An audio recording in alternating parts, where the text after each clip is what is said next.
¿Cómo le va? Soy Jorge Rodríguez Corona, le doy la bienvenida a una entrevista más de las que hacemos en esta su casa, el periódico El Sol de Puebla, y hoy tenemos en esta casa editora a un personaje, a un personajazo, no solo por la trayectoria que tiene, sino por lo que está ocurriendo precisamente en estos momentos en el organismo, en el poder judicial. Pues ya le dije que él encabeza.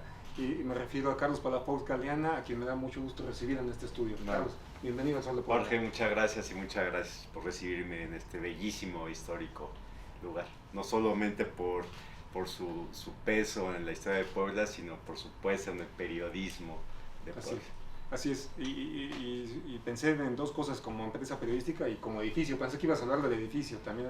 Sí, también los dos. Antes de entrar pasaste y doble peso. Viste un balcón y viste ahí la vista que tenemos. La verdad sí es privilegiada. Privilegiado. Bueno, Carlos, quiero comentarle a usted primero un poco.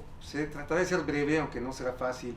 Lo primero que me sorprendió de Carlos Palafox Galeana, que ya lo había leído, pero lo confirmé, es que es licenciado en Relaciones Internacionales por la Universidad de las Américas Puebla.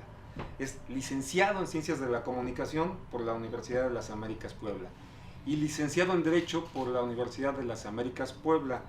Me gustaría, antes de seguir avanzando, hacerte esa pregunta: ¿por qué tres carreras? ¿Cómo le hiciste? ¿Estudiaste las tres? ¿Y por qué decidiste estudiar tres carreras? Me inicié con Relaciones Internacionales porque consideré que, bueno, yo considero que a la edad en la que uno elige una carrera no tiene uno la madurez suficiente como para tomar la decisión correcta siempre. Sí. Y en mi caso yo busqué un área general en las ciencias sociales que me permitiera ubicar específicamente las áreas que me fueran a interesar ya en específico. Al terminar Relaciones Internacionales poco antes de terminar Relaciones Internacionales, inicié un diplomado en análisis político en la Universidad Iberoamericana de la Ciudad de México, y en ese diplomado de análisis político, que me tocó la coyuntura de la elección, previa a la elección de 1988, se enfocó en buena parte a la comunicación política, y me fascinó el tema de la comunicación política. Además, tu papá político de toda la vida también, don Carlos Palafox Vázquez. Así es, más de 40 años en el servicio público. Sí. Y empecé a trabajar, y a la par, con la flexibilidad de horarios que permitía la universidad, empecé a estudiar Ciencias de la Comunicación. Okay. Concluí Ciencias de la Comunicación mientras seguía trabajando, y entonces estuve ya convencido de que Derecho debería de ser la pinza que cerrara mi formación académica, y trabajando también en la medida de los horarios, pues ya estudié Derecho, que me toca un poco lo de esta película, que entraba yo los primeros días de clase y los alumnos se paraban, sí, creyendo que yo era el profesor, sí.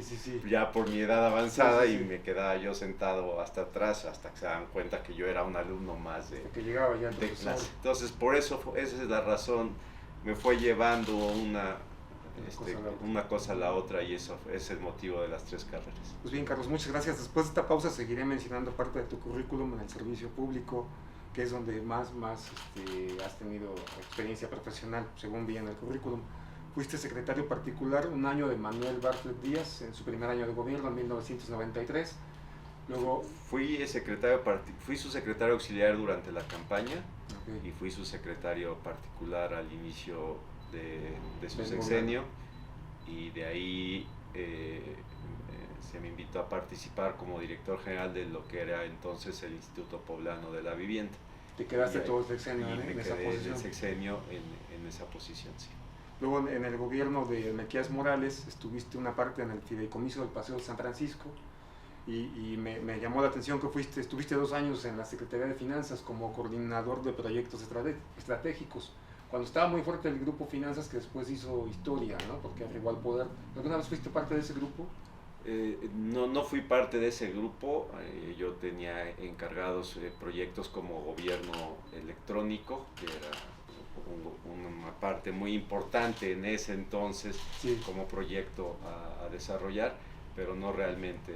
¿Quién era tu jefe directo en ese entonces? No tenía, era como un área de staff, no tenía un jefe directo, pero bueno, no pertenecía yo a ese grupo que en el sexenio en donde la cabeza la presidía ese grupo, yo no tuve ninguna participación. Así es, después fuiste delegado de la SEDECAP en el sexenio de Mario Marín, entiendo que de dos áreas, primero encargado de cultura y después en el tema de procuración de justicia. Estuve como delegado en la Secretaría de Turismo, después en la Secretaría de Cultura y finalmente en lo que era la Procuraduría de Justicia del Estado. Y en el tema de Puebla hay un brinco hasta 2017, que es cuando llegas a la Unidad de Transparencia del Congreso del Estado. ¿Qué hiciste entre 2011 y 2017? Fui delegado del ICONSE en Puebla. Okay. Estuve ahí un tiempo participando en el gobierno federal. Después, como había yo presentado y realizado mis exámenes, obtuve la patente de notario público y fui notario público auxiliar, y después ya viene mi incorporación nuevamente al servicio público.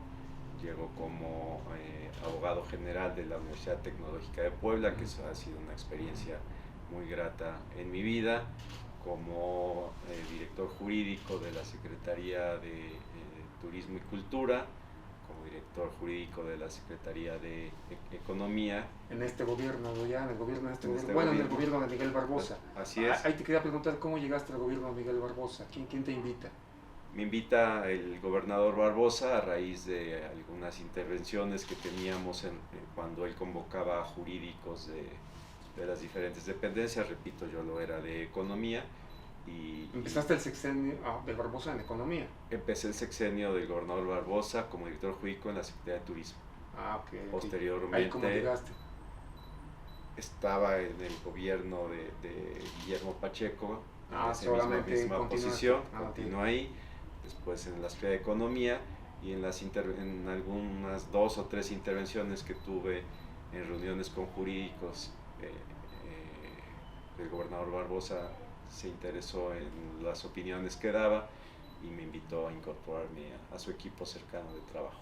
Así fue como evidentemente te hizo consejero jurídico del gobierno del Estado en enero de 2022. Él me invita primero a finales de octubre del 2021, me invita como coordinador general de asesores y estuve ahí un poco más de un mes, y el 17 de diciembre del 2021 me invita a que me incorpore como consejero jurídico.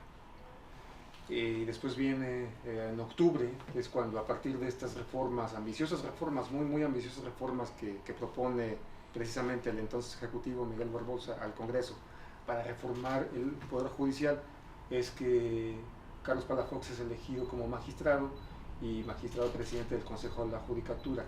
¿Cómo se da este nombramiento, esta propuesta?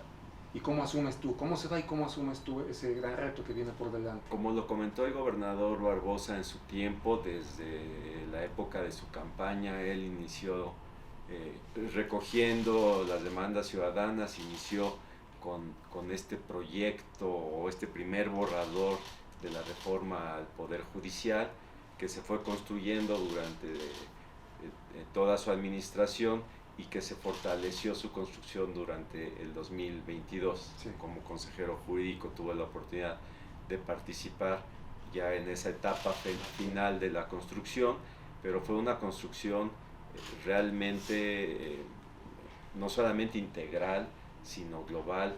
La aprobación por unanimidad por todos los grupos parlamentarios en el Congreso del Estado, la aprobación de todos los ayuntamientos, de todos los partidos políticos a esta iniciativa que presentó el Ejecutivo y que coincidentemente alentó al interior del Congreso de manera muy puntual y con muchas aportaciones el ahora gobernador Céspedes, permitió generar un cambio de paradigma en el Poder Judicial. Antes de esta reforma publicada en el periódico oficial el 24 de octubre de 2022, el Poder Judicial era igual al Tribunal Superior de Justicia. Ahora el Poder Judicial tiene 2 ramas, la jurisdiccional, que es el Tribunal Superior de Justicia, el Tribunal de Justicia Administrativa, la Sala Especializada del Tribunal de Justicia Administrativa y la Sala Constitucional, y la rama de gobierno y administración del Poder Judicial, que es el Consejo de la Judicatura. Antes de esta reforma, también la figura de quien presidía el Tribunal Superior de Justicia era la misma persona que presidía el Consejo de la Judicatura, sí. Y ahora la Constitución establece esa prohibición de que sea la misma persona quien encabece a ambos órganos. En consecuencia, es una reforma, repito, estructural, sí. En donde se integran al Poder Judicial otros tribunales, y se hace una clara distinción de lo que es la función de gobierno de la función jurisdiccional. Por supuesto, la función jurisdiccional es la función sustantiva del Poder Judicial, y la función de gobierno y administración, supervisión y control es la adjetiva, sí. De esa función jurisdiccional. Y entonces, por lo que estoy escuchando, al ser parte en la construcción de todo ese proyecto que se convirtió en la reforma judicial, pues embonaba perfecto que fueses tú el que se hiciera cargo de ejecutarla. ¿Es así? Yo me integro como magistrado elegido en la segunda sala civil, fui elegido como magistrado por el Congreso del Estado, y cuando el Consejo de la Judicatura se integra a propuesta del Ejecutivo, del Legislativo y del Judicial, sí. Y yo soy una de las propuestas del Judicial para integrarme al Consejo de la Judicatura, y ya el pleno de ese Consejo de la Judicatura decide nombrarme como presidente, que estas presidencias también son una de las partes muy importantes de la reforma. Es una presidencia por 4 años, la de todos los tribunales, sí. Y la del Consejo de la Judicatura, sin posibilidad de reelección. Lo que hace esta reforma es que en lugar de que esté una persona como el eje rector de todo el Poder Judicial, institucionaliza al Poder Judicial, dándole la responsabilidad que le corresponde a cada presidencia y a cada pleno, independientemente de las actividades de los otros plenos. Entonces, yo creo que es una complementariedad, una sincronía y un equilibrio, un balance de poderes al interior del propio Poder Judicial, lo que hace que se fortalezca como institución y no que fortalezca a una persona en específico.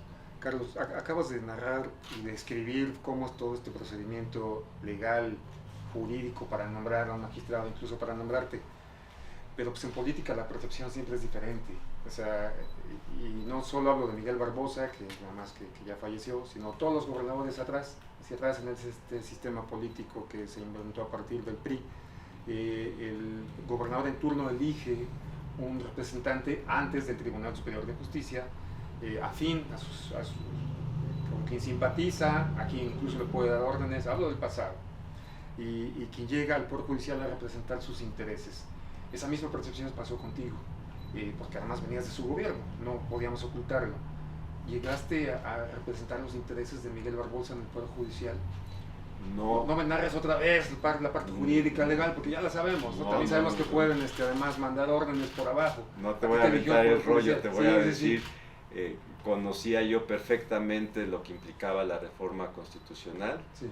y lo que tenía yo muy claro desde el principio es cómo debía implementarse esa reforma constitucional. Entonces no iba yo, por supuesto, a recibir órdenes de nadie, sino iba yo con la claridad, y sigo con la claridad, de que hay un nuevo texto constitucional en lo que se refiere al Poder Judicial, y la gran y altísima responsabilidad que significa aplicarlo, porque en lugar de que el Poder Judicial sea coto de poder, tiene que ser un Poder Judicial al servicio de la gente, y en eso es en lo que estamos empeñados. ¿Qué opinas de la separación de poderes?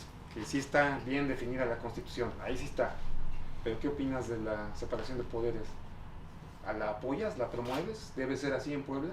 Por supuesto, y no digo que deba ser, sino estoy convencido de que es, y me vas a decir, no te creo, bueno, pero como consejero jurídico a mí me tocó participar en ejercicios con el legislativo y con el judicial, en donde eran ejercicios de verdadero respeto, autonomía, y de verdadera autonomía, en algo en lo que estamos muy poco acostumbrados. Si tú y yo no estamos de acuerdo, Jorge,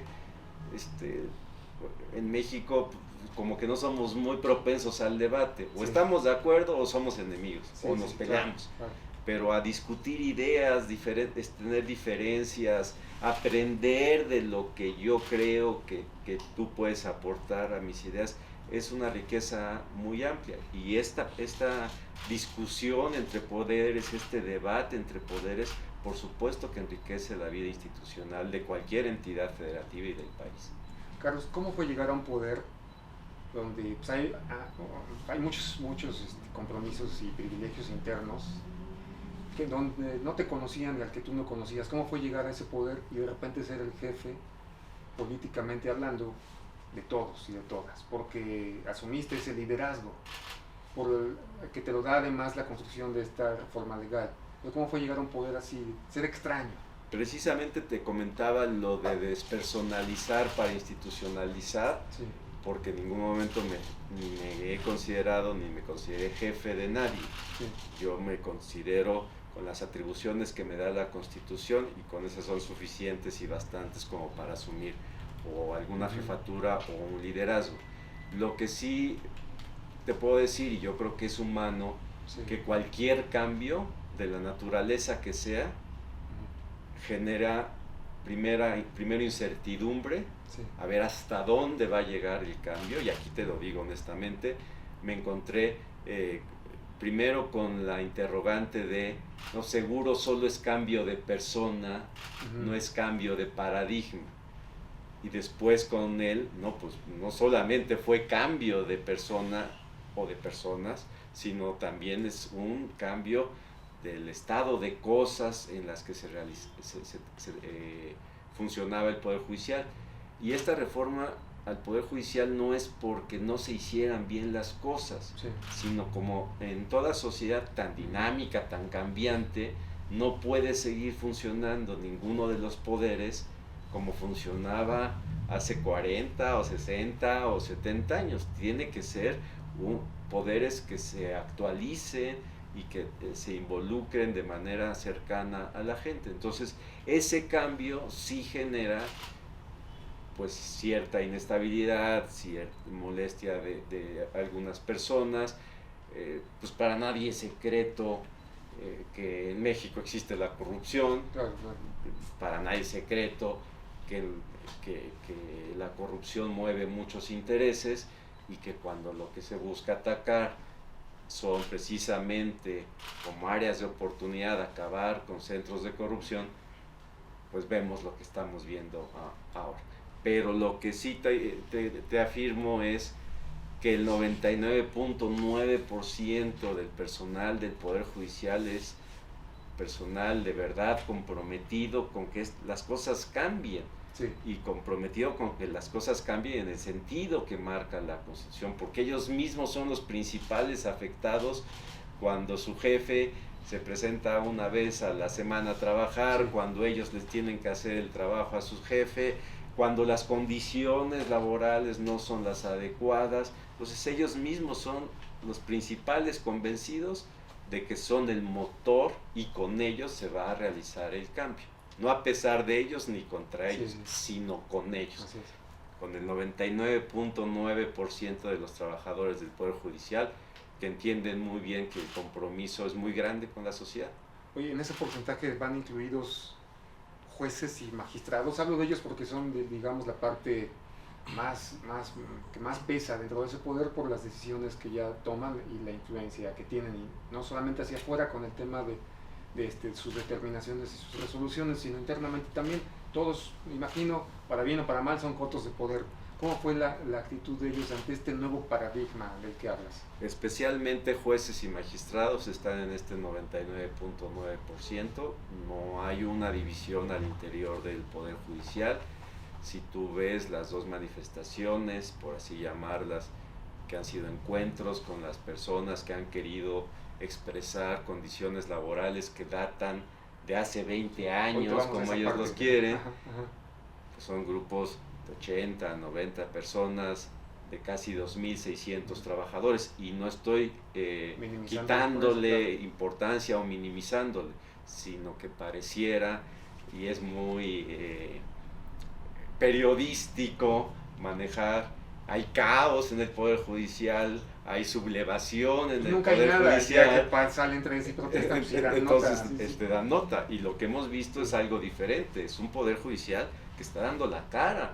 Tú lo sabes muy bien como periodista, Sí. cuando habías visto que un Poder Judicial No, diera así la es. cara. Así es. No, o sea, no, eso ni se Así toca, es, ni así te es. metas, Ahí además escondidos. está muy lejos. Sí, sí, sí. Nadie quiere ir hasta allá. Sí, nadie quiere ir hasta allá.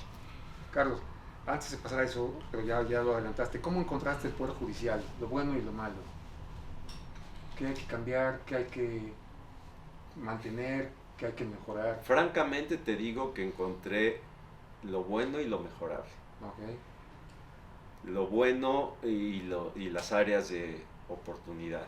Yo creo que ya la tecnología nos puede ayudar a que quien quiera buscar justicia la pueda obtener de una forma diferente, mucho más ágil, mucho más efectiva.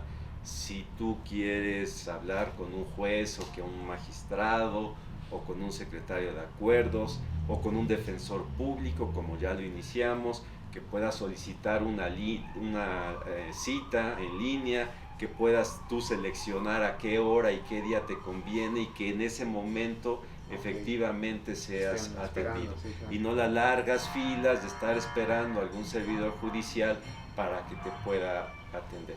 Y también eso permite que el servidor judicial tenga tiempo para estudiar, para revisar, y no solamente esté dedicado a atender a las personas que buscan su consejo. Entonces, yo creo que hay muchas maneras, especialmente en la tecnología y en el manejo de recursos humanos y de tecnologías de la información, hasta de inteligencia artificial, que pueden apoyar como áreas de oportunidad para el Poder Judicial. No se puede seguir manejando nada, ninguna empresa ni ninguna institución, como hace 10 años.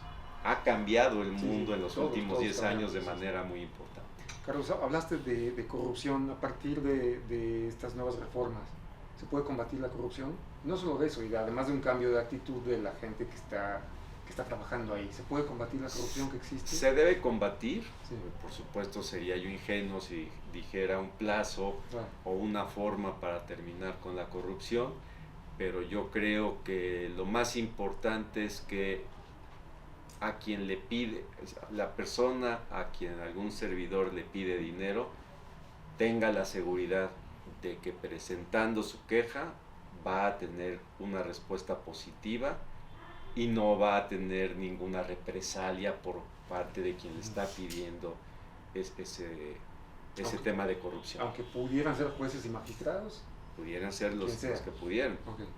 Y por supuesto que también sepan los servidores públicos honestos, que son repito, la gran mayoría, la inmensa mayoría del Poder Judicial, que las cosas se pueden manejar de manera diferente y que no te tienes que meter a un sistema corrupto, porque ese sistema se puede modificar en un sistema transparente. Carlos, hablamos de la corrupción porque esa es la que afecta a la gente, al ciudadano que quiere y que recurre a los servicios del Poder Judicial, pero sabemos que hay otro problema interno, que es nepotismo, y que aparentemente no le afecta a los de afuera, entonces casi nunca se habla de él. Pero hemos escuchado historias, algunas veces con nombres y apellidos, no hablo de ahorita ni de este sexenio, desde siempre, que en el Poder Judicial trabajan los hermanos, las esposas, las novias, los novios de los magistrados, de los jueces, que entre más poder tiene alguien ahí interno puede meter a trabajar a gente que quiere meter a trabajar, aunque no tenga ninguna capacidad ni cubra el perfil para ello. Eso existe en el Poder Judicial.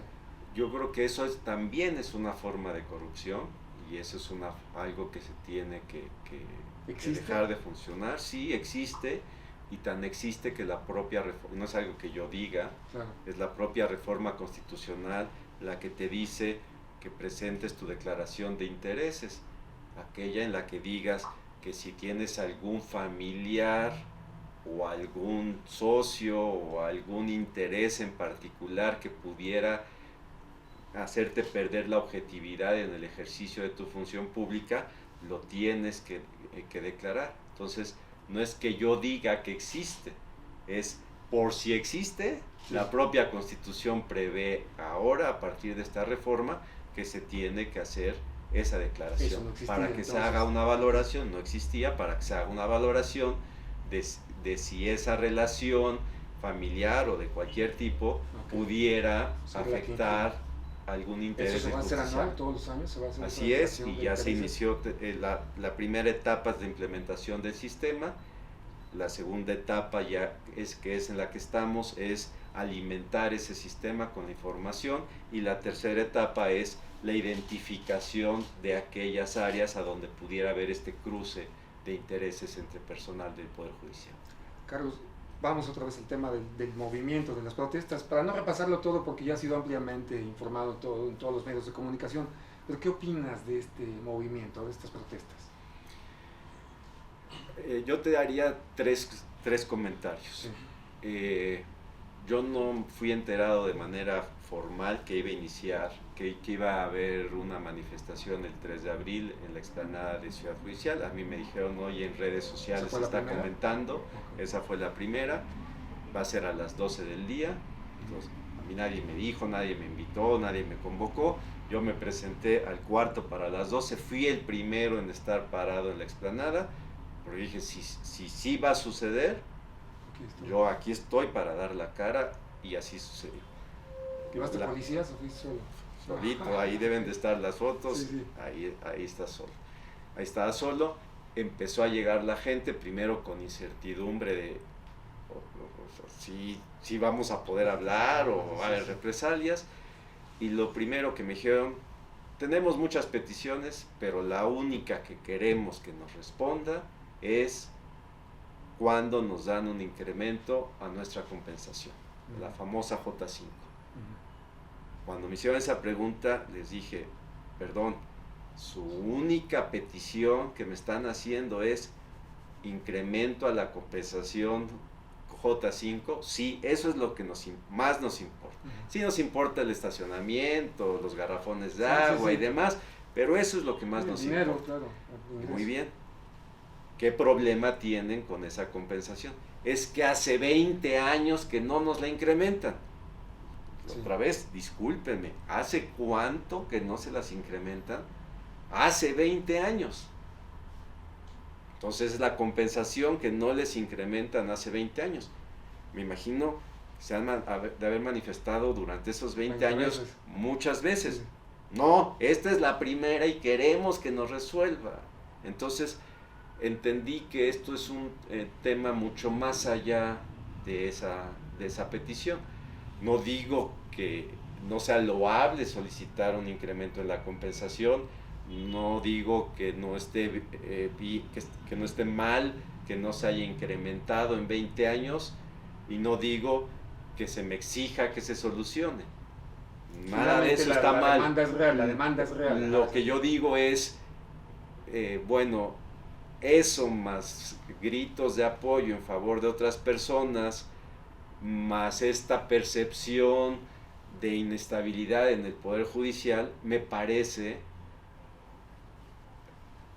sospechoso. Ajá, justamente, y como aquí estamos para hacer preguntas, eso lo has dicho ya. Sí, desde que te oí la primera vez, revisando tus notas y el audio, decías, ¿por qué de 20 años no? Más o menos lo que ya acabas de decir, ¿por qué no se quejaron en 20 años?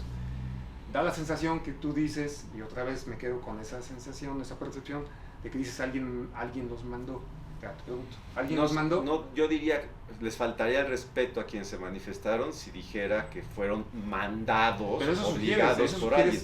Eso lo que yo considero es que lo que yo sugiero, y no sugiero, lo digo claramente, es que hay muchos más intereses detrás de esa única que me manifestaron era su principal petición. Y luego dijiste, y además si lo uno con que dan expresiones de apoyo a otra persona, pues sigo pensando que alguien te los mandó. ¿Te los mandó alguien? Espero que esas expresiones sean espontáneas, pero Entonces, ¿para qué dices que se te hace extraño que en 20 años no protesten? no Si sé, no vas a decir quién te los ¿a mandó. ti no se te hace extraño? Sí, pero Sí. entonces yo diría, pues a lo mejor creo que me los mandó fulano, sotano, Si yo me perengano. prestara a la especulación, yo no, o sea, ni tengo por qué hacer esas investigaciones porque las manifestaciones nunca tienen que No tener sospechas de nadie en represalias, particular, eso es válido, absolutamente no de nadie en sospechas de nadie en particular. particular. Y había personas Bueno. que eran litigantes, familiares de litigantes, entonces ni ¿Crees que- tengo interés en investigar, ni yo creo que sea mi función investigar quién está atrás de una manifestación, si es que alguien está atrás de una manifestación. ¿Crees que deriva de ese 0.1% que no está de acuerdo con el nuevo paradigma? Que Yo alguien creo ahí que que podría está ser una posibilidad. inconforme Yo con- creo que podría ser una posibilidad. Pero no tienes ubicada algún área, si es a nivel de magistrados, jueces o escribientes. Ni el o... interés de ubicar a ningún área. A lo que yo me tengo que concentrar es ver si hay manera de solucionar esa petición, cómo solucionarla. Si hay manera de solucionarla y con eso se soluciona el conflicto, será una petición real y esta sospecha no tendrá la razón de ser. Ok, sin que demos nombres porque no sabes y no, como dices, no te has puesto a investigar ni lo vas a hacer. ¿Pero crees que es fuego amigo, como se le dice en política?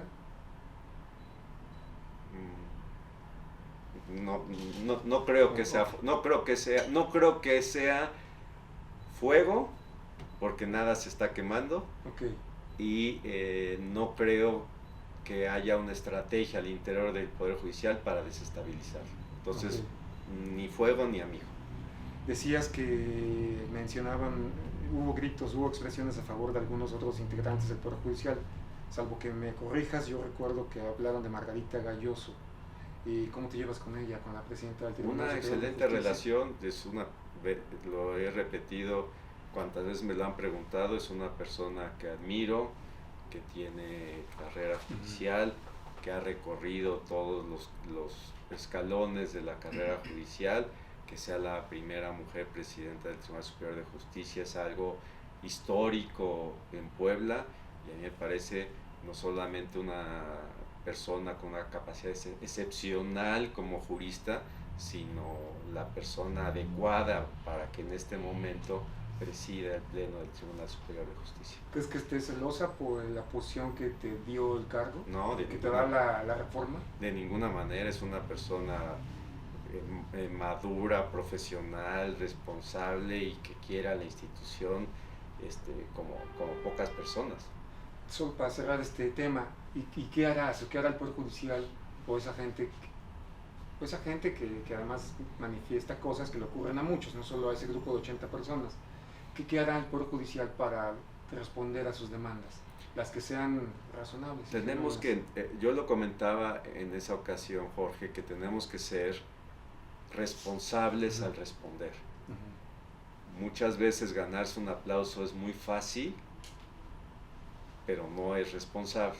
Sí. Pudiera ser demagogia. Luego, ¿cómo cumples, no? ¿Cómo cumples? Entonces, pues yo, la forma en la que voy a atender estas manifestaciones en compañía con mis compañeros consejeros de la Judicatura y en general del Tribunal Superior de Justicia, a donde pertenecen las personas que están manifestando, no es un tema del Consejo, también es un tema del Tribunal Superior de Justicia. Por eso en la segunda manifestación nos acompañó la presidenta del tribunal. De manera conjunta tendremos que manifestar responsablemente que sí se puede y que no se puede, que sí se puede ahora y que se puede más adelante, y que definitivamente no se puede bajo un escenario de condiciones económicas que no son completamente favorables para que la gente pudiera tener lo que aspira. Lo digo, todos merecen ganar lo que quisieran. Posiblemente no todos puedan ganar eso que ellos desean. Carlos, además, bueno, poco se podrá hacer cuando ya están con un presupuesto asignado, ¿no? Desde finales del año pasado. Antes de pasar al último tema, para insistir en alguna vez un presidente del Tribunal Superior de Justicia me decía que para que el Poder Judicial sea realmente independiente tiene que empezar por el tema financiero, que no sea el gobierno del Estado el que defina su presupuesto. Ya con lo que pasó y seguramente con ideas que son personales y que tú debes también tener tus metas y tus objetivos ahí como profesional en ese Poder Judicial, ¿pretendes pedir una ampliación importante de presupuesto para precisamente pagarle a los trabajadores el próximo año? ¿O vas a aceptar lo que el Congreso decida, el Congreso y el Ejecutivo? No coincido mucho con esa percepción de la falta de autonomía financiera por parte del Poder Judicial. Okay. Yo creo que todos los plenos de los tribunales están obligados a presentar un proyecto de egresos para el ejercicio fiscal contente, que se presenta de manera conjunta al legislativo, y el legislativo realiza las adecuaciones o aprobaciones correspondientes. Y en este caso, para el ejercicio fiscal 2023, el legislativo fue muy responsable al incorporar un monto específico para la implementación de toda esta reforma constitucional. Okay. Cuando tú te fijas en algunas reformas, dicen, y que se ajuste al dinero que haya, qué bonito se ve y de dónde sacamos el dinero. El legislativo fue, junto con el ejecutivo, inmensamente responsable al haber señalado una partida específica para la implementación de la reforma constitucional. ¿Cuánto fue? Fueron 250 millones adicionales para este tema. Adicionales para la creación de las estructuras nuevas. Sí. Que eso es una de las grandes confusiones, si me permites, sí, Jorge. Claro. Se integra el Tribunal de Justicia Administrativa. Entonces decían, ¿por qué los administrativos ganan lo mismo que nosotros, que llevamos 20 años en el Tribunal Superior de Justicia? Porque al igual que ustedes, también son un tribunal. Que su apellido sea administrativo no significa que realicen funciones administrativas. Su nombre es Tribunal de Justicia Administrativa. Okay, no son administrativas, son jurisdiccionales, igual que ustedes. Y se crearon 2 magistraturas más en el Tribunal de Justicia Administrativa con el personal consecuente para que pudieran trabajar en salas colegiadas. Antes eran 7 magistrados en el Tribunal de Justicia Administrativa, se incrementó a 9 para que pudiera haber ya 3 salas colegiadas. Está el personal de la sala especializada, se creó una sala constitucional que no existía, con 5 magistrados y el personal correspondiente para esos 5 magistrados. Antes el Consejo de la Judicatura lo integraban 3 personas, ahora lo integramos 5, se creó la estructura para esos 5, se incorporó el Instituto de Defensoría Pública, que antes estaba en la Secretaría de Gobernación, en el Ejecutivo, se creó la Escuela Estatal de Formación Judicial, que antes era un instituto, se fortalece el Centro de Justicia Alternativa, en fin, son muchas variables que consideró el Legislativo y el Ejecutivo para que se pudieran implementar. Y con eso te digo de la gran responsabilidad tanto del Ejecutivo como del Legislativo, que abonan a que pudiera haber la autonomía suficiente del Judicial para cumplir con esta implementación constitucional. ¿Y el próximo año entonces presentarán su proyecto de presupuesto? Cada tribunal presentará y el Consejo, cada uno presentará su proyecto de presupuesto y de manera integral se hace llegar al Poder Legislativo. Carlos, vamos al último tema, que creo que es el que además más nos interesa y nos pega a todos.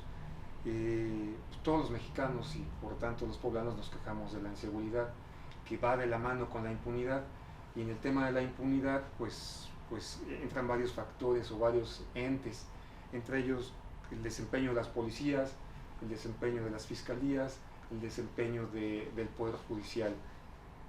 ¿Qué hará el Poder Judicial o qué esperanza nos puede dar a los poblanos de que va a haber un mejor trabajo para que atienda justamente esto y comience o siga reduciendo, si es que ya lo está haciendo, los índices de impunidad y por tanto de criminalidad que existen? Yo creo que eso es fundamental en esta reforma, Jorge. En la exposición de motivos se identifica al Poder Judicial como un elemento fundamental de cohesión social. Sí. Si el Poder Judicial funciona adecuadamente, puedes resolver controversias, puedes hacer que los conflictos sociales disminuyan, porque cuando no hay una correcta aplicación de justicia, está la molestia de las dos partes que no han recibido una solución, está la molestia de quienes rodean a esas dos partes. Entonces, están los linchamientos, son el caso extremo, ¿no? El caso extremo, que eso no podemos seguir como sociedad tomando justicia por nuestra propia mano. Entonces yo creo que como elemento de cohesión social, esta es la gran responsabilidad histórica que tiene todo el Poder Judicial para responder en este momento, bajo las circunstancias de esta sociedad, en la parte que le corresponde. Y ese sería el gran llamado. Podemos tener diferencias, podemos tener mejoras que pueden realizarse, se tienen necesidades justas de incrementos, pero lo esencial es que reconozcamos nuestra responsabilidad ante la sociedad, que es ese elemento de cohesión. Y si todos tomamos como punto de unión en el Poder Judicial esa responsabilidad histórica, lo demás lo podremos resolver. Lo demás es adicional para poder hacer esta gran misión que tenemos para la sociedad. Carlos, y por último, relacionado a este mismo tema, ¿tiene con qué el Poder Judicial? No hablo de ganas, ya estás tú hablando de que lo asuman este compromiso histórico y social y se pongan a trabajar, como sabemos que lo están haciendo, pero ¿tienen suficientes recursos humanos, materiales y económicos?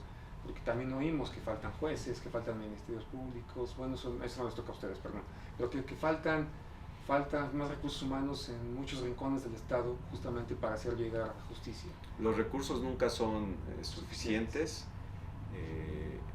pero yo creo que lo importante son las reglas y las bases ya establecidas en la Constitución. Yo creo que ese es el marco que nos permite poder generar todo lo demás y poder en su momento, en el próximo ejercicio fiscal, solicitarle al legislativo un incremento para la creación de juzgados de oralidad, de más juzgados de oralidad familiar. Ya tenemos en gestión el nuevo Código Nacional de Procedimientos Civiles que requiere de presupuesto que se tiene que implementar en un periodo de no mayor a 4 años. Entonces siempre van a surgir nuevas necesidades. Lo importante es estar previniéndolas y estar tratando de ir un paso adelante para que se puedan atender debidamente. Carlos, pues ha sido un placer. Terminamos esta entrevista. Muchas gracias a ti, Jorge. Muchas gracias por visitarnos y esperamos que haya próximas cuando se vaya concretando esta ejecución de la ambiciosa reforma judicial. Gracias y gracias a ustedes por haberme recibido. Bueno, estuvimos con Carlos Palafox Galeana, consejero presidente del Consejo de la Judicatura del Estado de Puebla. Muchas gracias por ver esta entrevista. Hasta la próxima.